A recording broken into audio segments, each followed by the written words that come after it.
भोलेनाथ से रुष्ट नहीं हो ना? चलो उमा, मेघ फिर से घिर आया है। बरसने से पहले ही हम प्रस्थान करते हैं। भक्त ध्रुव को नारद जी ने द्वादशाक्षरी मंत्र दिया, किंतु तुम्हारे लाल के लिए जगत को तारने वाला 2 अक्षरों का तारक मंत्र है राम।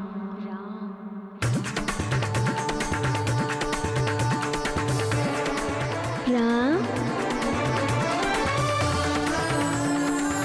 राम।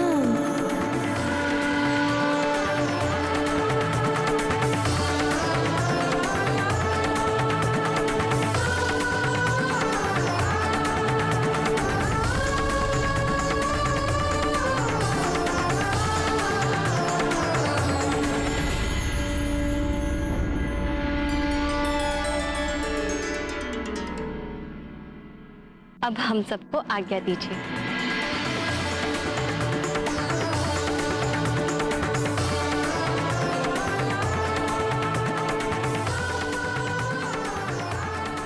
हे नटवर नागर, हमारी उत्सुकता और ना बढ़ाइए, आगे की कथा सुनाइए ना। हाँ श्याम सुंदर, बताइए ना आगे क्या हुआ?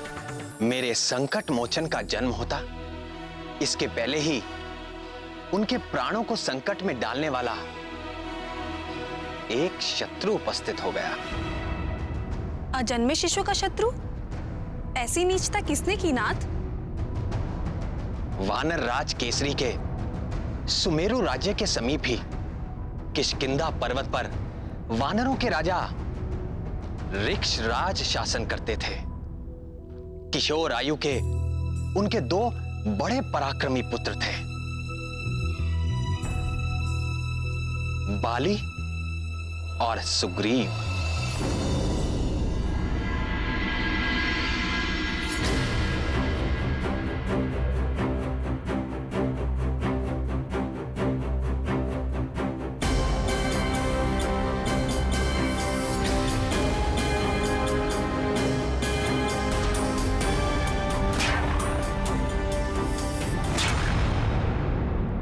तुम मुझसे कभी जीत नहीं पाओगे सुग्रीव। प्रयास करना ही खिलाड़ी का धर्म है बाली भैया, और मैं प्रयास करता रहूंगा।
मैं फिर जीत गया सुग्रीव, मैं फिर जीत गया। तुम सदा के लिए मुझसे हार क्यों नहीं मान लेते? क्यों प्रतिदिन मुझसे हार कर तुम्हें कौन सा सुख मिलता है? अगर मैं हार मान गया तो तुम किसके संग प्रतियोगिता करोगे बाली भैया? फिर तुम पूरे विश्व में अपना प्रतियोगी ढूंढते बैठोगे। तुम चाहे जितना भी बल लगा लो, पर मेरे समान बलवान और वेगवान नहीं बन सकते। और तुम्हें क्यों, इस समग्र विश्व का कोई भी योद्धा मेरी टक्कर का नहीं है। और हाँ, ये मेरी चुनौती है।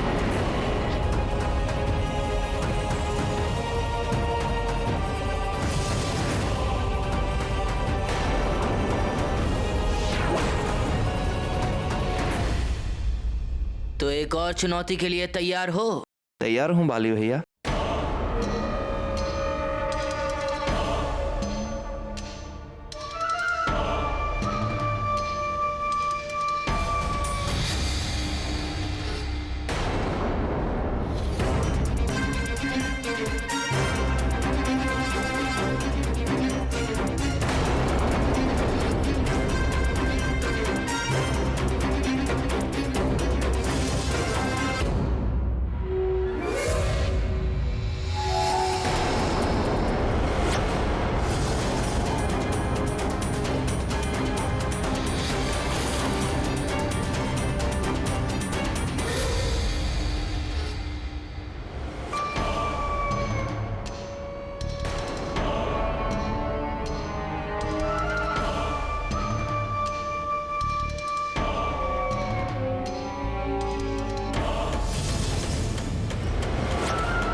अब आज भी हारने का दंड चुकाओ।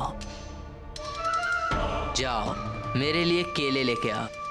अभी लाता हूँ भैया।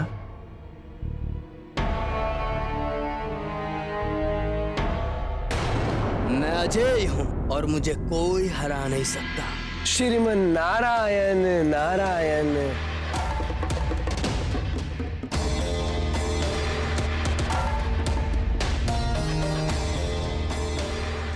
प्रणाम मुनिवर। मैं अजय हूँ, ये मेरा अहंकार नहीं सत्य है।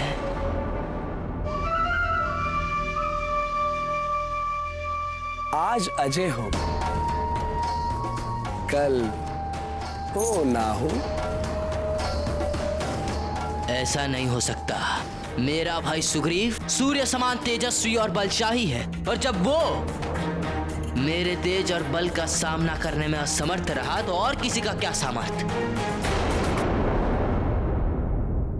एक दिन ऐसा भी आ सकता है कि तुम्हें सुग्रीव से ही हारना पड़े।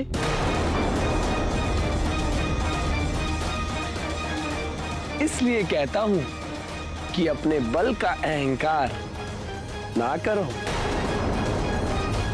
परम पुरुष नारायण की माया के आगे किसी की कुछ नहीं चलती।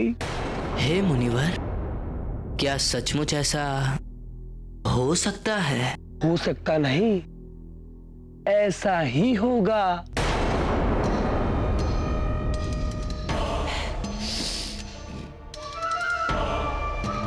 किंतु यह कैसे संभव है?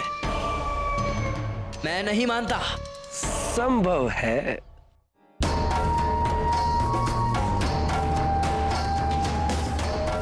जब सुग्रीव को इस धरती के सबसे शक्तिशाली योद्धा का सहयोग मिलेगा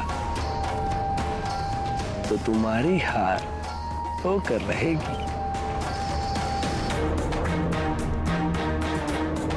सबसे शक्तिशाली योद्धा वो तो मैं हूं। ये तो तुम्हारा भ्रम है बाली। तुमसे भी शक्तिशाली योद्धा शीघ्र ही जन्म लेने वाला है। उसके बल के आगे तुम जैसे प्राणियों का ही नहीं, देवताओं का बल भी फीका पड़ जाने वाला है। इसलिए सर्वश्रेष्ठ योद्धा होने का घमंड छोड़ दो वत्स। किंतु वो है कौन? सुमेरु के शासक वानर राज केसरी का होने वाला पुत्र।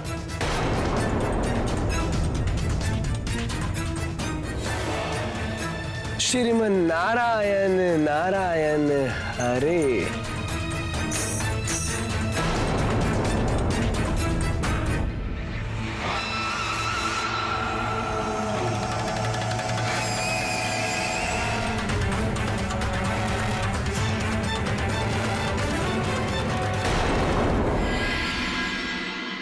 देवर्षि नारद जी की शिक्षा से उल्टे बाली के मन में शत्रुता का ऐसा बीज पड़ा जो बिना किसी विलंब के अंकुरित होकर कुकृत्य रूपी फल देने वाला पाप वृक्ष बन गया।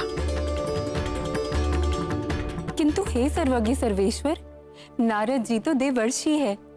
सब कुछ जानते बूझते हुए भी उन्होंने ऐसा किया ही क्यों? वो जो करते और कहते हैं उससे अंततः देवताओं और लोक का कल्याण ही सिद्ध होता है। किंतु उस समय ऐसा प्रतीत होता है कि वो देवताओं और प्राणियों का अहित कर रहे हैं। इस बार भी ऐसा ही हुआ। मुनिवर नारद की शिक्षा के तत्काल परिणाम से बाली ईर्ष्या और द्वेष की ज्वाला से जलने लगा। मैं इस धरती का सबसे शक्तिशाली योद्धा हूं और रहूंगा। चाहे इसके लिए मुझे किसी अजन्मे शिशु की हत्या भी क्यों ना करनी पड़े।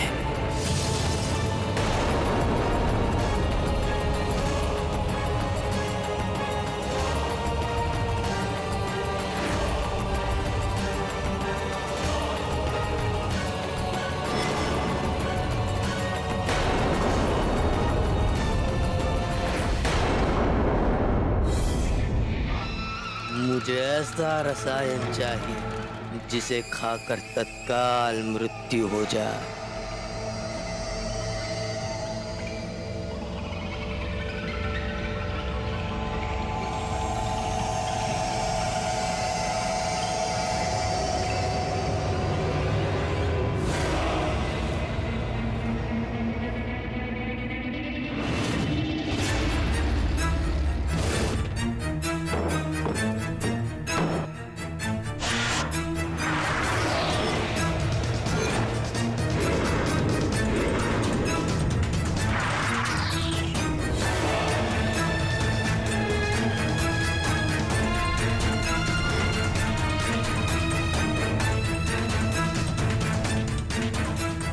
देखिए युवराज, इस डिबिया में मैंने स्वर्ण, रजत, लौह और पारा पंच धातुओं की भस्म को मिलाया है और इसके अतिरिक्त मैंने इसमें विषैली लूता अर्थात जंगली मकड़ी के विष को भी मिलाया है। अब ये विष ऐसा तैयार हो गया है जो तत्काल मृत्यु को देने वाला है और इसका लक्षण भी ऐसा होगा कि अच्छे से अच्छा वैद्य भी ठीक ठीक निर्णय नहीं ले पाएगा कि इस विष की प्रकृति क्या है। उपचार तो दूर की बात है युवराज।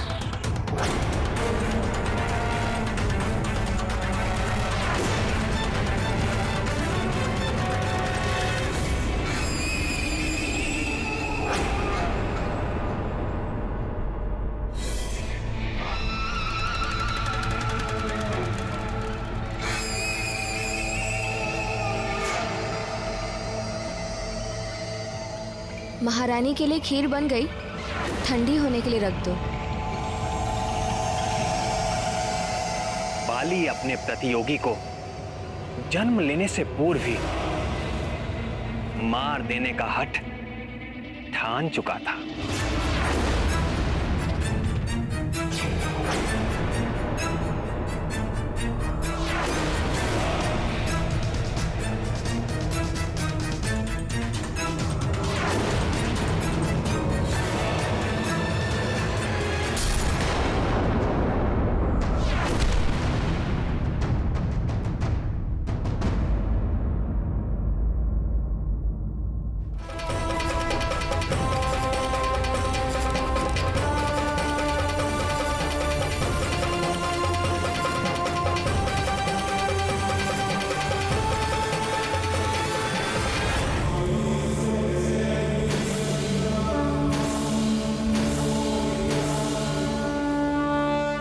एक बार असफल होने पर भी उसने हार ना मानी और दूसरे दिन भोर में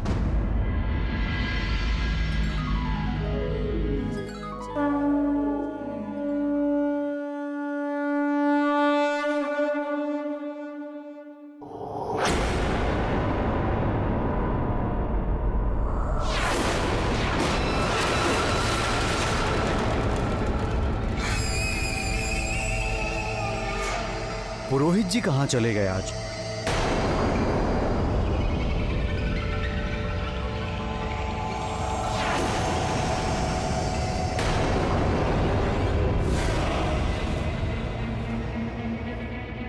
लगता है इस स्थान से अपरिचित हैं आप।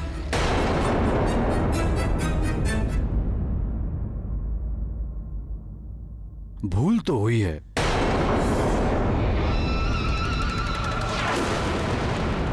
यदि पुरोहित जी यहां होते तो महारानी को खीर का दोना नहीं, संपूर्ण पात्र ही सौंप देते।